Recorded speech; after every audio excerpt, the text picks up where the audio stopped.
What's up, everyone? It's the Ant Hill Show. I hope you guys are all excited to be here. I know we're excited to We are. come and talk to you about some 49ers football. 49ers come off a tough loss. Got a lot of conversations to get into, Jason, but this is the first one that we've done live. Had a little bit of technical difficulty, so we started a little late, We got but here here though. we are, and we're ready to get going. And the game had a lot of topics, which I'm sure we're going to get into. Jason, what were your feelings on the game? And what's up, 49ers Chanel? What were your feelings on this game against the Falcons? Kind of where do the 49ers go from here? I mean, to, at the risk of sounding overly simplistic, when you don't have 7 or 8 defensive starters at any one point on the field, that sort of makes Wait, it. that's a problem? I mean, I know everybody believes in next man up, but when the next guy's up is the 45th guy on the roster, Next man up, not next next men. men, yes, next men's up. Yeah, I think that's one of those things that it's tough to overcome that amount of injuries. And at one point, you had Samson Ebukam out. You had He's out a couple times. Charvarius Ward out. Ebukam kept coming back. Big ups to him, because if not, the 49ers wouldn't have had a single starting defensive lineman on the entire team. But it was a tough one because it felt like Atlanta had some breaks go their way early, Yep. and then the 49ers fought back in a huge way. Brandon Ayuk got it going with Jimmy Garoppolo, and Ray-Ray McCloud had a big punt return as well that really got the 49ers going. And when it got 14-14, I thought, okay, here we go. They're going to find a way somehow. Right, they overcame Not sure how the they'll wave. find a way, but I had that same thought. As soon as I saw it was tied, I was like, okay, I know they're kind of run the ball at us a little bit, and Marcus Mariota is becoming the most accurate quarterback of the history of the sport here today. But Well, at least if you listen to Mark Schler. Mark Schler, I love that guy. He's hysterical. I don't always agree with what he says, but he makes me laugh. I never agree with what he says. But he's always so fired up, and just like you can just tell, like he's in the booth with his helmet on, like I need another knee surgery here because I want to go play so bad. But like I said, at 14 you're thinking, I'm not sure how, but you just expect them to eke out that win, like 24-21 maybe or something like that, and then kind of didn't happen. It's like, oh man. Yeah, you kind of expect them to right the ship. Now, one of the problems was Atlanta's run game was very successful, and when they weren't going to get those first downs, Marcus Mariota did it with his legs. Might have played.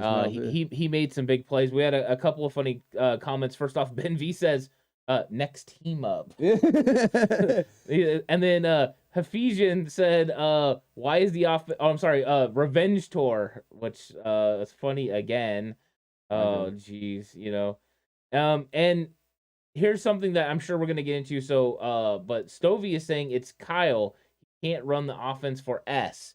So I'm sure we'll get into that in a second. So, Jason, we're talking about this 49ers Falcons team, but there's a few topics that we want to get into for sure during this matchup.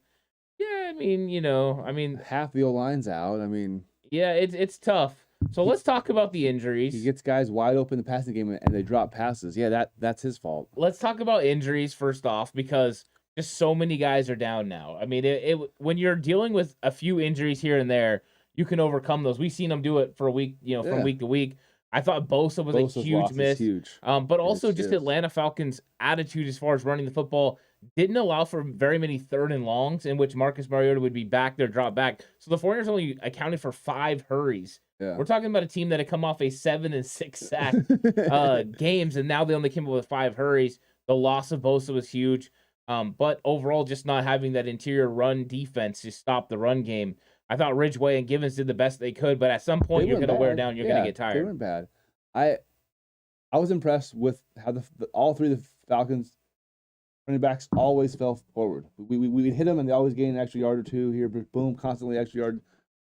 It could have been a 2-yard run and it being 4 yards, and that got them to 3rd and short all the time, which kept our pass rush at bay. But man, we realized how Bosa is important. Like he's one of the he's almost a basketball player in that he takes so much of your focus and makes everybody else so much better because you have to key on him so much in all phases of the game that when he's not there, they can single up everybody, and there's guys who can win from time to time, but not that consistent. Like you have to put 2 guys on him, and that gets everybody else Yeah, a chance. and I thought you seen guys taking chances to try to make plays. There was one play where I wanted to say Titans because that's what offense is. The Falcons Smith end does, up yeah. running to the right side, and Fred Warner went completely the other way. He was guessing, trying to make a big play because you have to guess. Yep. You're just not able to consistently stop them, even though they only gave up 21 points, which is only 2 more than their season high. There's a lot of time though. Yeah, there was a lot of movement there, and then you saw Tauno Ufonga guessing as well sometimes,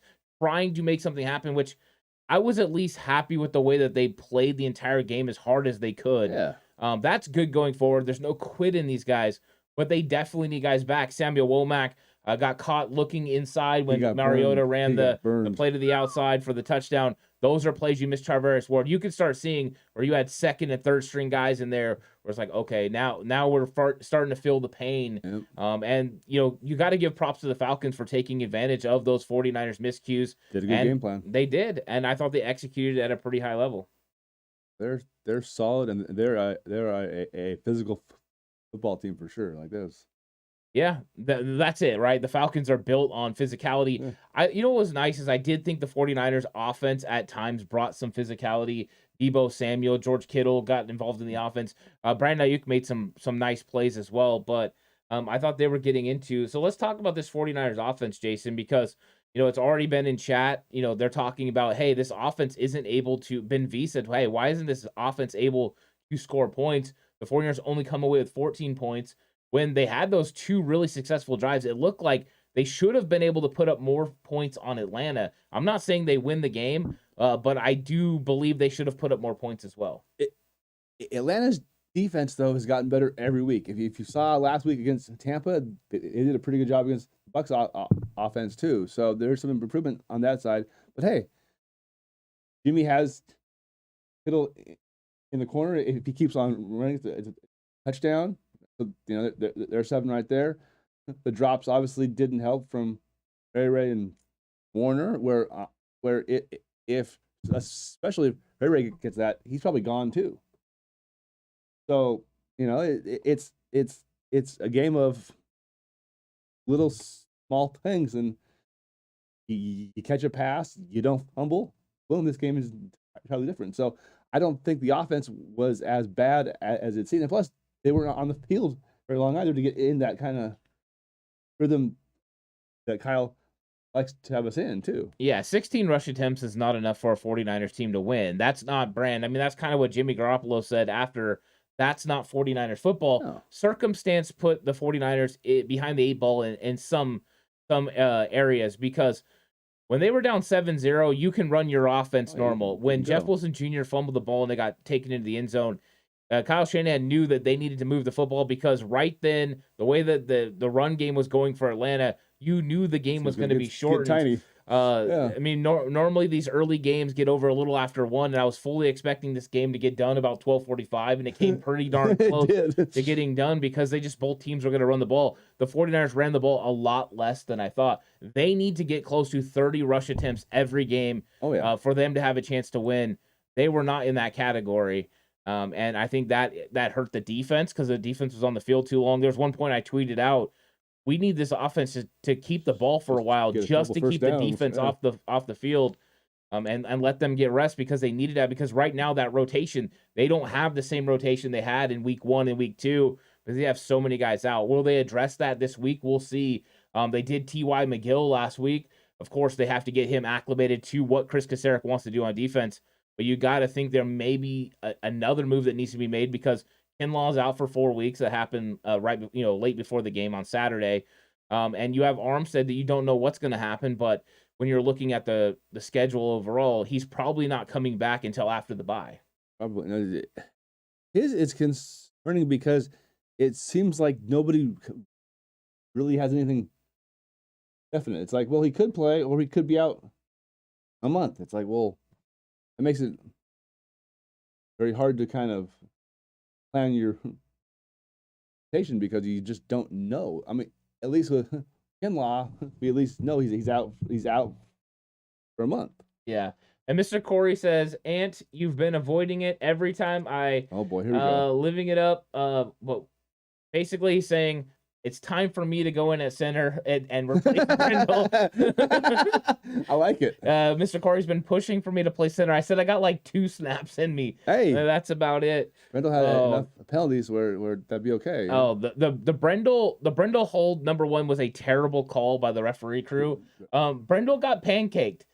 He should not be punished twice. It's hard to hold somebody as you're getting knocked on your backside. Yeah, getting dominated. Like that's tough. And that was a nice throw from Jimmy Garoppolo. Yep. And let's transition into that. Just talk about Jimmy G. Because Jimmy G went to the left hash mark and threw to Brandon Ayuk. Now, I thought in this game that Jimmy G had really good moments. He had good moments, and he had bad moments. And I think it was the Jimmy G experience. But I didn't think it was like terrible. I didn't think it was great. I kind of thought it ended up being in that good category. That interception in the end of the half, I don't count against him. At all. But I thought he had not just the one that got picked, off Debo's hands, but I thought he should have had another pick to Evans, the linebacker. Evans should have had that ball. Yeah, I like that. That was the only throw where I'm like, oh God, that was bad. Like that was Jimmy just kind of hide your hand in your face because it's like, oh, that was we dodged that bullet.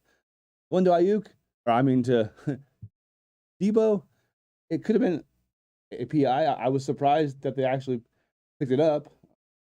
I don't know. Debo doesn't get a lot of PI calls for the mere fact, I think, because he's so physical.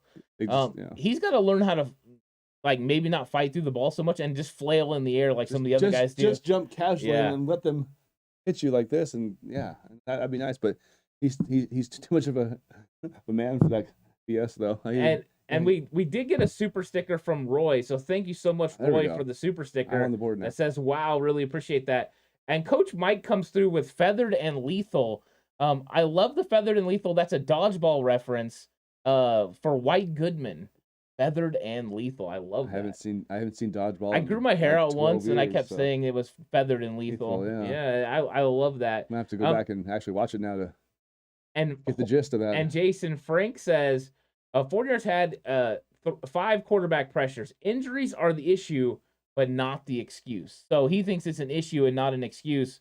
Just so many guys out. I would question what's he mean by an excuse. Like an excuse can be a reason is not an excuse. No, I think he's saying it's an issue. It's not like he's like not trying. It's telling people like it's not an excuse. It's like the actual case of what's happening. Okay, I was gonna say because I don't think Frank meant it that way. If you don't think having Armstead and Bosa and E-Man and Kinlaw matters, then I'm not sure what game you've watched all year, buddy. Because when they're all there, this was on pace for a historic level defense. No, knowing Frank the way I know, okay. He understands football. He's one of those guys that's very in tune with football in general.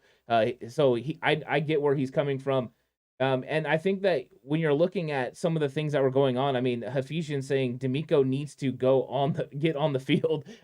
He might. He might need to at this point. Like he's still pretty jacked up, so he probably could. And Sacktown Izzy says offense was the main issue. We should have put up 28 to 34 points. Yeah, no, that's true. I think the offense definitely could have played at a higher level. I thought in the second half they were going to come out and score points. I do believe that first drive of the second half, Kyle had schemed it up pretty good. Yep. You got Brandon Ayuk underneath for the slant, and Jimmy throws it low to protect him. He drops it. Then you get the ball over the middle to Charlie Warner, where you can't run down there and hand it to him better than that. That might have been the best throw I've seen Jimmy make, not just this year, in a couple years. Yeah. I mean, that was on an absolute platter. Yeah, and Charlie Warner, he looked upfield too soon. Yep, and you see his head like this. And it was too bad. And I thought that was a combination of things from the 49ers offense. It was like lack of execution. I seen Daniel Brunskill on that third down run to Tevin Coleman. He missed a block that he was supposed to make, that his guy makes a tackle. Lack of execution really did hurt the 49ers in a game that was going to be limited. The amount of times you were going to have the ball in your hands. And I thought that was really, really big in Jimmy this game. played really well. Like I don't get as much as I have been hard on him. Yesterday was not a game where it's like, oh man, if we had a good quarterback win that game, like that was not on him at all. Yeah. And Mr. Corey says, Ant, look at me in the eye and tell me why we don't have Drew Dahlman. I don't know. I mean, I mean, we could look around, right? There's a lot of guys. Why don't we have Creed Humphrey? I know it worked out. It's working out with Aaron Banks, but Creed Humphrey would have been the target there to center. The only thing I can tell you is I believe they thought they were going to have Alex Mack for this year as well. When they signed him for 3 years, I always believed they thought they were going to have him for the 2-year deal. He got married. He decided to not come back, and now the 49ers are stuck. And they got Jake Brendel, who's one of the bottom 5 centers in the league right now as far as performance. And Daniel Brunskill's playing right tackle because McGlinchey goes out with the calf. Now, I believe his was took a knee to the calf. Yeah, I think he'll be okay. The only thing is when you get that contact, sometimes you can have a slight pull. I know from experience, pull a calf muscle from contact. So that can happen. So I get it for sure. And then Sacktown, he says Debo should at least throw his hands up when they play is dead. Yeah, he's got to go ahead and fight for those penalties at this point. The Tom Brady. But let's talk about the 49ers defense a little bit, Jason, because they gave up the most points that they've given up in 21. The 49ers, of course, their offense gave 7 points away. Yeah, they give up 21 points. 21 points. You would think the 49ers offense would have been able to do enough against that Atlanta Falcons defense to be able to win the game. They weren't able to. I thought the defense battled the entire game. I thought they really tried hard, but that offense just continued to wear on them.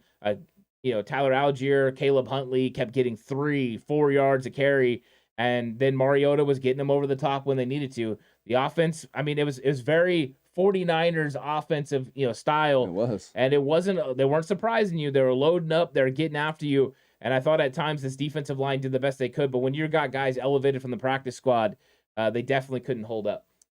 Yeah.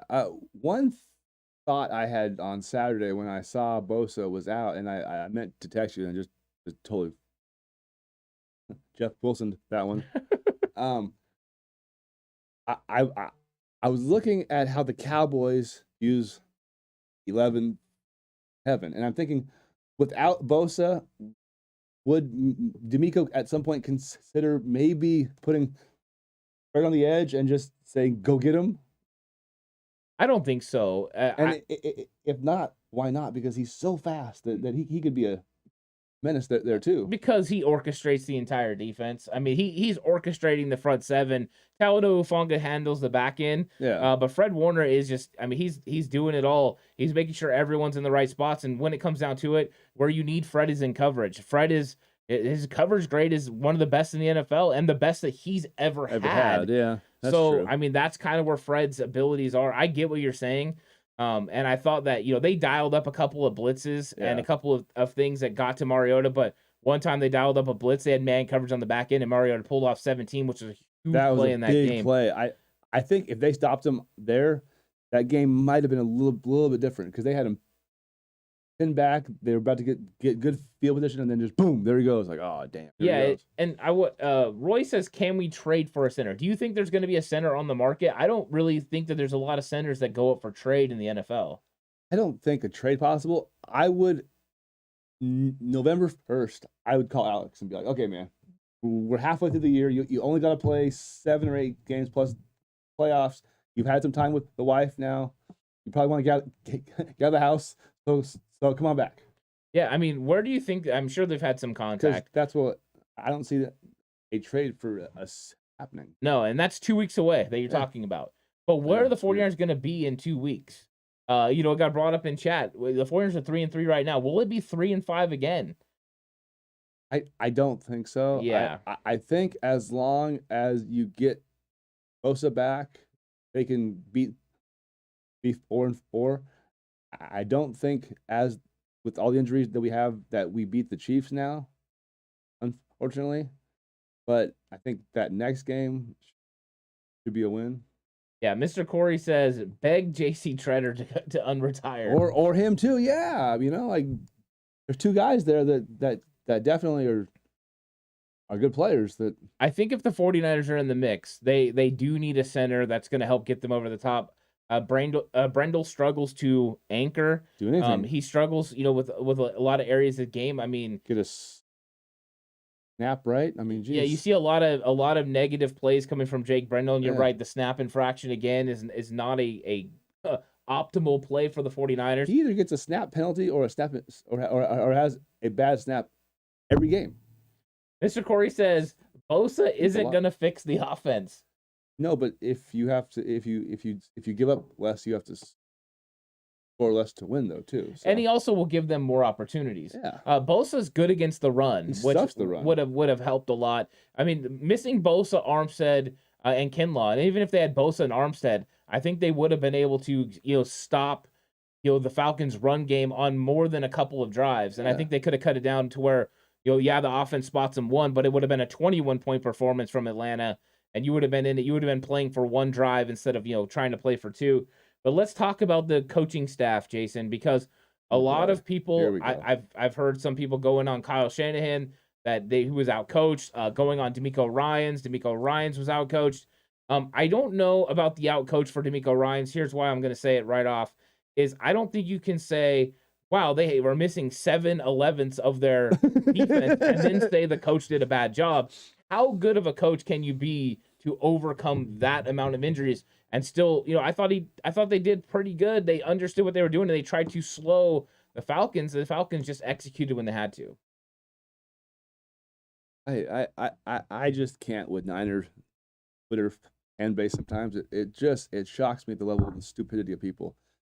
To blame DeMeco, who is the hottest candidate for a head coaching job next year, and will have a job if he wants to take it, for not being able to coach up the 43rd man on his roster or a guy off the practice squad, is just insanely ludicrous. Like that might be the worst take I've heard all year from people who claim to be Niner fans.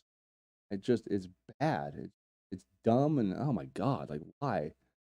Why would you blame him for anything? I think it just gets frustrating, Jason, because people see, and a lot of the negativity wasn't as much directed towards DeMeco Ryans as it was Kyle. A lot of people weren't happy with the way that Kyle handled what would have been last couple drives. The way it took 8 minutes for that one drive to get all the way down there and not score, saying, hey, why weren't we hurrying it up? Why weren't we being, more on the move, trying to get points early? Yeah, I understand that, like, you're not going to have as many opportunities against Arthur Smith's offense, but moving down the ball expeditiously gives you maybe another opportunity. Yeah. So what do you say about that? Let's turn it from DeMeco to Kyle. Do you think that was a mistake on his part? Should he have went fast? Or do you think he should have done exactly what he tried to do and get at least a touchdown with still having 3 timeouts left? If they could have scored the touchdown with their 3 timeouts and before the 2-minute, we've seen Jimmy go with 70 seconds and go 85 yards a ton of times. If Kittle and him are on the same page, that's an easy touchdown. It's a one-score game. It's in the hands of the defense with all that stuff that I just said right there for us. So would I have liked to have seen them go a little faster? Yes, but were they in a spot where if they had scored there, that they still had a chance and didn't have to rely on onside? Absolutely. So, I mean, I could understand it, but to say that it's this dreadful idea, no, because we've seen, like I said, we've seen Jimmy go 85, 90 yards late in games a lot of times, especially in the regular season. Like, he does that really well. And Permaculture now says, I think to focus on a positive. Jimmy's deep ball has been looking really good the last 3 games. Hopeful Danny Gray to start making that connection. And it was weird because it was Willie Snead that was playing over Danny Gray. There was the conversation, I don't know if anyone really noticed it or not, but Danny Gray missed practice for an illness. Yep. But then I heard Danny Gray was riding ATVs with the rest of the wide receivers. I don't know if that puts him in the doghouse. I don't know if it was just a blocking thing that they wanted Snead for this game, but it was something that interesting that came up. I would agree with him to an extent. I did think the deep ball to Ayuk was a little underthrown. If you look, he kind of had to stop and he did jump too early, which probably didn't help, but he hits it out in front more. That's probably a touchdown too. But his other deep throws were all very good, though. Yeah, I thought the 1-2 Brandon Ayuk down the field was a little underthrown. I still would have loved to have seen Brandon get a better attempt on that. Yeah. He kind of mistimed his jump, was He kind of did. fading away. It's like, But I thought that, if Jimmy throws that out in front, it's probably a touchdown. Yep. Brandon had one. So that was a bad throw from Jimmy. I'm not gonna say like egregious, but just a bad throw. He wants that one back. yeah, he definitely knew that. But he made a great throw down the sideline to Brandon Ayuk, which I thought was huge. Yep. The one down the seam to Charlie Warner was nice. Yeah, Jimmy Garoppolo has been stretching the defense vertically, is something that we've always said that if he did, it can make this offense elite. The offense so far hasn't been elite. They've got a couple of run game with that play action pass and those vertical throws. But Jimmy's at least showed a willingness to go outside the numbers and go vertically, which let's see how this ends up panning out over the next several weeks. You got tough sledding against Kansas City coming up. That's going to be a tough game. And then you've got the Rams, and the Rams is the one you have to win. If you beat the Rams in that game and you go 3-0 in the division with 2 wins over the Rams, you're sitting pretty because it's all about winning your division. That's the easiest way to the playoffs. Get that home playoff game. It is. It's going to be huge. And then Roy says, I found a center for us, and he is a free agent. Let me know who that is, Roy. I'm very curious about. He'd be able to block a couple shots. He would definitely occupy people. He's a big guy, so yeah. And Mr. Corey says at least Garoppolo and Kyle are going deep is a plus. Can't just throw screens and expect Kittle and Debo to break 40 tackles. Exactly. Yeah, I think it's 100%. Overall it's been kind of a different type of 49ers team overall.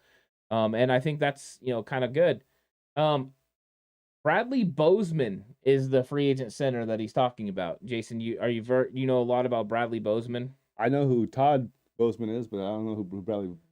Yeah, I can't comment on it because I don't really know the player very well. So WTM says Coach Kyle is still an offensive genius. He owns McVay. I have zero worries about his play calling. I blame the playmakers.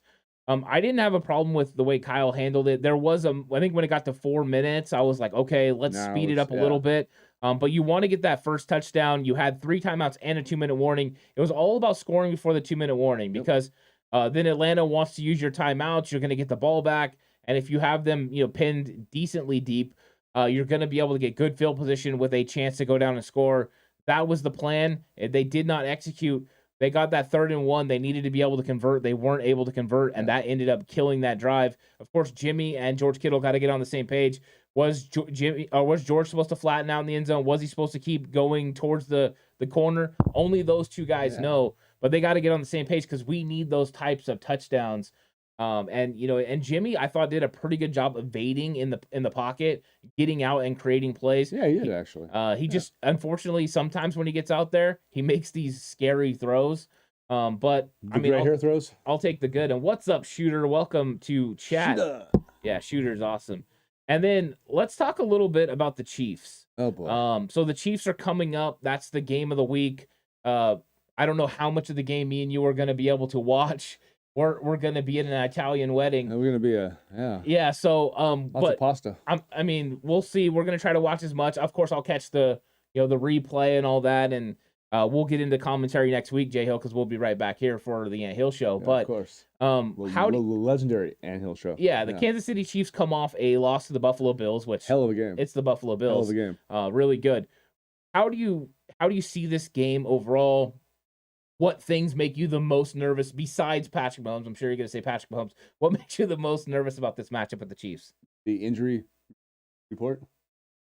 Oh yeah, that makes me real nervous because if we can get back a couple guys even, then we at least have a chance. But if we have the same guy that we had out there on Sunday next week, Mahomes might go nuts because one thing we know about that team, they don't lose 2 in a row. That's true. Like they do not, whether that's a mindset or just Andy Reid saying, that's not happening. Or Mahomes, because he hates to lose too. They don't lose 2 in a row. So I was kind of hoping that they would win against Buffalo just because then, okay, they're coming off a win. They'll be a little more relaxed. Now they're going to be fired up. They're going to be angry. And we got some holes on defense. Now, offensively, their defense is not nearly as good as it has been in the past, especially at forcing turnovers. So we might be able to neutralize their offense by getting the ground game going, but we can't fall behind early. Just can't do that. And there's some comments. Mr. Corey first says Bradley Bozeman is the Panthers starting center. He says would rather have him from the Panthers than McCaffrey.